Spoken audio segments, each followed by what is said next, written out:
শীতের শুরুতেই যদি হচ্ছে ঘরে বসে গরম গরম সিঙ্গাড়া যদি পাওয়া যায় তাহলে কেমন লাগে বলুন তো বন্ধুরা। তো সিঙ্গাড়া বানানো আপনারাও শিখে নিন।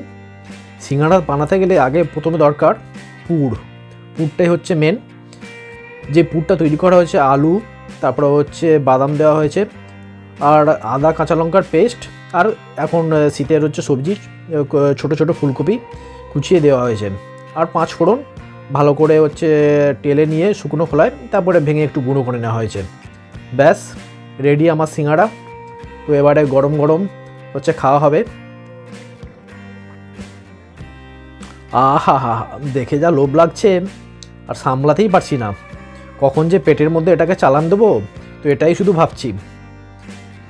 বেশ খাসা দেখতে হয়েছে কিন্তু সন্ধেবেলা চায়ের সঙ্গে একদম পুরো জমে যাবে, কি বলেন বন্ধুরা? তো কেমন লাগলো সিঙ্গাড়ার ভিডিওটি অবশ্যই কমেন্ট করে জানাবেন।